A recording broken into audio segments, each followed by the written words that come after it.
অনেকদিন ধরেই না প্ল্যান হচ্ছিল একটা অঙ্কুরদার সাথে কাজ করবার, বাট অঙ্কুরদা ফাইনালি যে ডেটটা অ্যাভেলেবেল হয়েছিল শুটের জন্য সেই ডেটটা আমি অ্যাভেলেবেল ছিলাম না, কারণ আমি ভ্যাকেশন যাচ্ছিলাম। বাট আনফর্চুনেটলি সেটা ক্যান্সেল হয়ে যায় আর আমি অঙ্কুরদাকে জানাইও না, ভেবেছিলাম হয়তো সবকিছু অ্যারেঞ্জ। কিন্তু ওই ডেটেরই ঠিক আগের দিন রাত্রিবেলা অলমোস্ট 10টা নাগাদ অঙ্কুরদা আমাকে কল করে জিজ্ঞাসা করে কথা অ্যাভেলেবেল আছো, বনগায় কি আছো, তাহলে চলে এসো, কালকে শ্যুটটা প্ল্যান করি। অ্যাভেলেবেল তো ছিলাম, যাওয়ার খুব ইচ্ছাও ছিল, কারণ জায়গাটা দেখেই তোমরা বুঝতে পারছো যে কেউ যেতে চাইবে। বাট আগের দিন মেবি আমি হাউস স্টেশন থেকে ফিরেছিলাম, তাই আমি ভীষণ টায়ার্ড ফিল করছিলাম, বাট না, নিজেকে জোর দিয়ে ফাইনালি আমি সকাল সকাল উঠে চলে গেলাম মায়াপুর। এবার না আর কৃষ্ণনগর নামিনি, কৃষ্ণনগর ঠিক পরের স্টেশন বাহাদুরপুর নেমে ওখান থেকে টোটো ধরে পৌঁছে গেছিলাম ইস্কনের একদম সামনে। আর ওখানেই একটা হোটেলে অঙ্কুরদা রুম বুক করে রেখেছিল ফর মেকআপ অ্যান্ড অল। গিয়েই আগে ব্রেকফাস্ট করে নিয়েছিলাম। অঙ্কুরদা আমার জন্য ইস্কন থেকে এত এত প্রসাদ এনে রেখেছিল।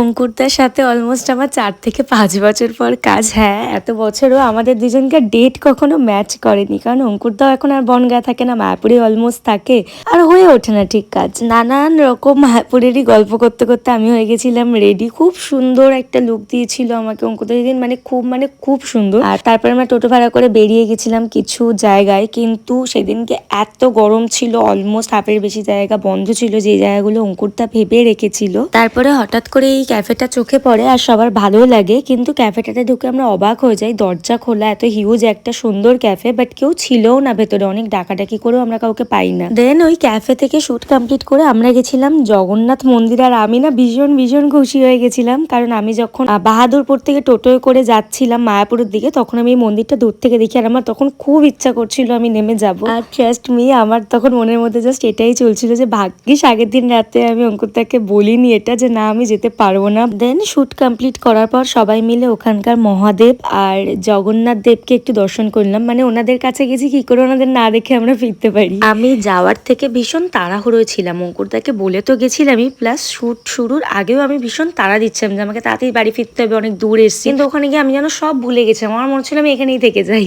And yeah, finally shoot complete হলো। আমি হোটেল ফিরলাম, চেঞ্জ করলাম, রেডি হলাম, আর বাড়ি যাওয়ার জন্য বেরোতে যাচ্ছিলাম। তখন অঙ্কুরদা আমাদের আটকে দেয়, আর আমাকে আর যে ডিজাইনার ছিল দুজনকে নিয়ে ইস্কন মন্দিরে যায়। আর মন্দিরের ভেতর যে প্রসাদের কাউন্টার আছে, আমরা ওখান থেকেই লাঞ্চ করি। লাঞ্চে আমরা নিয়েছিলাম মিক্স রাইস আর চিলি পানির, অবভিয়াসলি নিরামিষ। আর তারপর হঠাৎ করেই অঙ্কুরদা আমাদের নিয়ে যায় বিগ্রহের দর্শন করাতে, যেটা করে আমি জাস্ট আমি কান্না কিভাবে কন্ট্রোল করেছি আমি জানি। আমার এত ভালো লাগছিল সেদিন, আর এই অনুভূতিটা না কখন আমি বলেও বোঝাতে পারবো না। ফেরার সময় ঘাট ক্রস করে কৃষ্ণনগর হয়ে ফিরেছিলাম, আর বাড়ি ফিরতে অলমোস্ট 10টা বেজেছিল। So yeah, that's it for today.